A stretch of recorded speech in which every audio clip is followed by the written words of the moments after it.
اعوذ باللہ من الشیطان الرجیم بسم اللہ الرحمن الرحیم الحمد للہ رب العالمین الصلاۃ والسلام علی افضل الخلق محمد وآلہ الطیبین الطاہرین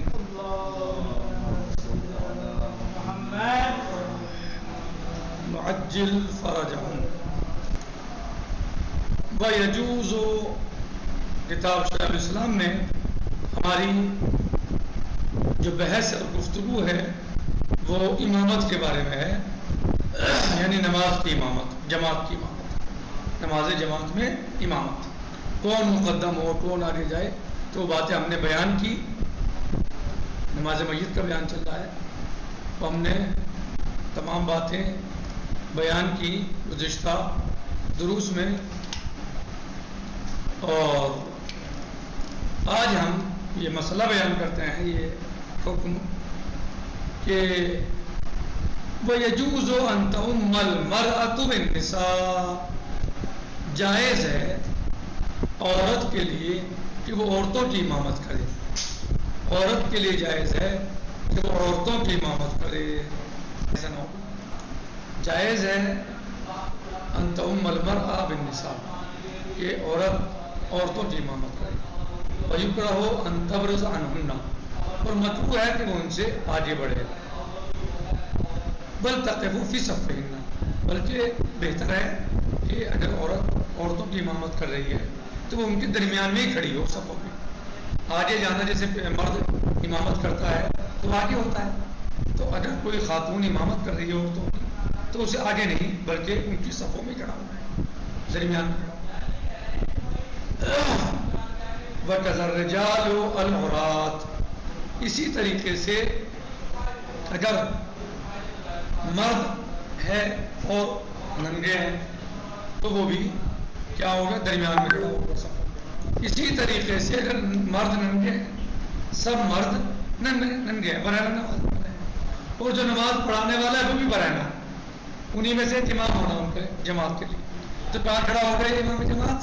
بیچ میں سب ہو گئے، جیسے بیچ میں سب میں کھڑا ہوگا، آگے نہیں کھڑا ہوگا۔ صحیح آیا سمجھ نہیں؟ وغیرہما من الائمہ، اور اس کے علاوہ جو امام جماعت ہے، جو ان دونوں کے علاوہ یعنی عورت نہ ہو، اگر عورت عورتوں کی امامت کر رہی ہے یا سب مرد برہنہ ہے، وہ بھی امام جماعت ہے وہ برہنہ ہو، تو یہ درمیان میں کھڑے ہوں گے، صف میں کھڑے ہوں گے، اور ان دونوں کے علاوہ یبرز امام الصف، اگر ان کے علاوہ کوئی امامت کر رہا ہے تو پھر کہاں کھڑا ہوگا؟ سب کے آگے کھڑا ہوگا، امام کہاں کھڑا ہوگا؟ آگے، جیسے روز دیکھتے ہیں امام کہاں کھڑے ہوتے ہیں، امام جماعت آگے کھڑا ہوتا ہے۔ وَلَوْ كَانَ الْمُؤْتَمُّ وَاحِدًا، اگرچہ پیچھے اقتدا کرنے والا ایک ہی کیوں نہ ہو، یعنی تھوڑا سا انتخاب ہو جانا چاہیے، یعنی دو ہیں، ایک امام جماعت، ایک دو آدمی ہیں جماعت سے نماز پڑھنا چاہتے ہیں، تو ان میں ایک امام بنے گا، تو جو امام ہے، جو امام بنا ہے وہ تھوڑا سا آگے کھڑا ہو جائے گا، اس سے تھوڑا آگے کھڑا ہو جائے گا، صحیح ہوگا آگے ہی، لیکن یہ دو آپ کو بتائے، عورت عورتوں کی امامت کر رہی ہے، یا مرد ہیں سب برہنہ ہیں، اور انہی میں سے امام جماعت ہے وہ بھی برہنہ ہے، تو چاہیے کہ بیچ میں کھڑا صف ہو کے درمیان کھڑا ہو، آگے نہ ہو۔ ان دونوں کے علاوہ اگر کوئی امامت کر رہا ہے تو وہ سب سے آگے کھڑا ہوگا، یعنی امام آگے ہوگا، ماموں پیچھے ہوگا۔ واضح ہوا؟ کہہ رہے ہیں کہ وَإِذَا اقْتَدَتْ النِّسَاءُ بِالرَّجُلِ، یہ بات تھی الگ، اور ایک بات اب یہ ہے کہ اگر کوئی عورت یا عورتیں اقتدا کریں کسی مرد کی، اگر خواتین کسی مرد کی اقتدا کریں، کسی مرد کے پیچھے نماز پڑھیں، وقفنا خلفہ فإن كان وراءه رجال وقفنا خلفهم وإن كان فيهن حائض، کہہ رہے ہیں کہ اگر عورتوں کی امامت کر رہی ہیں، اگر عورت مرد کے پیچھے نماز پڑھ رہی ہے تو، یا عورتیں بہت ساری عورتیں ہیں جو مرد کے پیچھے نماز پڑھ رہی ہیں، تو انہیں چاہیے کہ وہ امام جماعت کے پیچھے کھڑی ہو، برابر میں نہیں، پیچھے کھڑی ہو، اور اگر امام جماعت کے پیچھے مرد کھڑے ہیں، امام جماعت کے پیچھے مرد کھڑے ہیں، تو پھر یہ عورتیں ان مردوں کے پیچھے کھڑے ہیں۔ اور اگر ان کے درمیان حائض ہے کوئی تو وہ الگ کھڑی ہوگی ان سبوں سے، مستحب ہے اس کے لیے۔ یہ نماز میت کی بات چل رہی ہے، تو نماز میت میں طہارت شرط نہیں ہے، نماز میت میں طہارت شرط نہیں ہے۔ اگر کوئی حائض چاہے کہ وہ نماز جماعت پڑھے مردوں کے پیچھے جا کے، صحیح، یا عورتیں بہت ساری ہیں اور مرد آگے کھڑے ہوئے ہیں، تو عورتیں کہاں کھڑی ہوں گی؟ مردوں کے پیچھے کھڑی ہوں گی۔ تو اب جو حائض ہے اسے چاہیے کہ صف میں کھڑی نہ ہو ان کی، بلکہ الگ کھڑی ہو، صحیح، ان فرضت ان صفہن، وہ عورتوں کی صف سے الگ کھڑی ہو، استحباباً، مستحب ہے اس کے لیے ایسا کرنا۔ کہہ رہے ہیں کہ اگر عورتیں مرد کی اقتدا کر رہی ہیں تو وہ ان کے مردوں کے، تو وہ امام کے پیچھے کھڑی ہوں گی، اور اگر امام کے پیچھے مرد ہیں تو پھر یہ خواتین ان مردوں کے پیچھے کھڑی ہوں گی۔ اور اگر ان کے درمیان کوئی حائض خاتون ہے، ایسی خاتون کہ جو یعنی جسے دم حیض آ رہا ہو، تو پھر اسے چاہیے کہ وہ سب سے الگ کھڑی ہو، مستحب ہے۔ الثالث، تیسرے، یہ اقسام چل رہی ہیں جس میں نماز میت میں اقسام چل رہی ہیں۔ فصل رابع فی صلاۃ الاموات فی الصلاۃ علی الاموات وفی اقسام، یہ قسم ثالث ہے جو بیان ہونے جا رہی ہے۔ کیا ہے ثالث؟ فی کیفیت الصلاۃ، نماز میت کیسے پڑھی جائے۔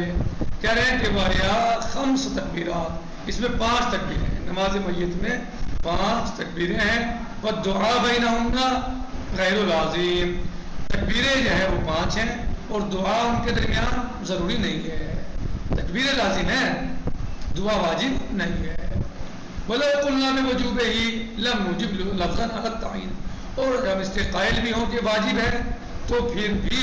ہم یہ نہیں کہہ سکتے کہ ان کے لیے کوئی لفظ معین، دعا کے لیے کوئی لفظ معین ہے۔ جو نماز میت میں دعا پڑھی جاتی ہے اس میں کوئی معین دعا نہیں ہے۔ لم نوجب، اگر ہم دعا کو واجب قرار دے بھی دیں، قائل ہو جائیں اس کے واجب ہونے کے، تو ہم اس بات کو واجب نہیں جانتے کہ اس میں کوئی لفظ معین ہے۔ وَأَفْضَلُ مَا يُقَالُ، اور افضل ہے کہ کہا جائے ما رواہ محمد بن مہاجر عن ام سلمہ عن ابی عبداللہ علیہ السلام قال، جو روایت آئی ہے محمد بن مہاجر سے، انہوں نے اپنی ماں سے ام سلمہ سے، عن ابی عبداللہ علیہ السلام، انہوں نے امام صادق علیہ السلام سے، قال کان رسول اللہ صلی اللہ علیہ وآلہ وسلم اذا صلی علی میت کبر وتشہد، وہ روایت نقل کرتے ہیں کہ جب نبی پاک محمد مصطفیٰ صلی اللہ تعالی علیہ وسلم جب نماز میت پڑھا کرتے تھے تو وہ تکبیر کہتے تھے، وتشہد، اور کیا کرتے تھے؟ تشہد پڑھتے تھے، ثم کبر، پھر تکبیر کہتے تھے،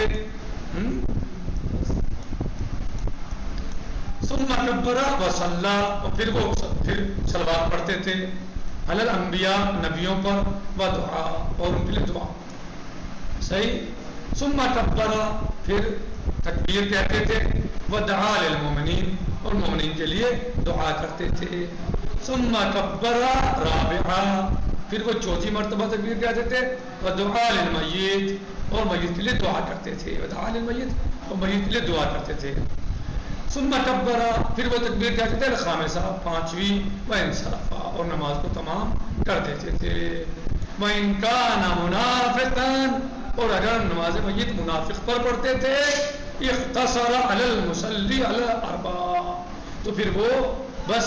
صلوات پر اکتفا کر لیتے تھے، چوتھی والی جو صلوات ہے نا یہ، ثم کبر الرابعہ ودعا للمیت، تو اس پر صلوات پر اکتفا کر لیتے تھے، دعا پر، الاربع وانصرف بالرابعہ، ہاں تیسری پر اکتفا کر لیتے تھے، یعنی ثم کبر ودعا للمؤمنین، مومنین کی دعا کرتے اکتفا کرتے تھے، اور چوتھی پر انصراف کر لیتے تھے، یعنی چوتھی میں دعا نہیں پڑھتے تھے بلکہ اس انصراف کر لیتے تھے، یعنی منافق پہ 4 تکبیریں پڑھا کرتے تھے، مومن پر 5 اور منافق پر 4، یعنی یہ روایت آئی ہے کہ نبی پاک جب کسی نے کسی کی نماز میت پڑھتے تھے تو وہ تکبیر کہتے تھے سب سے پہلے تکبیر کہتے تھے میت پر اور تشہد پڑھتے تھے، یعنی شہادت ہے، ٹھیک ہے، شہادت پڑھتے تھے. ثم کبر، پھر تکبیر کہتے تھے وصلی، اور صلوات پڑھتے تھے انبیاء اور علیہ السلام پر، ودعا، اور دعا کرتے تھے. ثم کبر، پھر تیسری تکبیر کہتے تھے ودعا للمؤمنین، ودعا للمؤمنین، اور مومنین کے لیے دعا کرتے تھے. صحیح. ثم کبر ودعا، ثم کبر الرابعہ ودعا للمیت، اور پھر وہ چوتھی تکبیر کہتے تھے میرے لیے دعا کرتے تھے. لیکن منافق کے لیے تیسری تکبیر میں مومنین کے لیے دعا کر کے چوتھی تکبیر پر نماز ختم کر دیتے تھے. صحیح. فإن كان منافقا اقتصر على الرابع.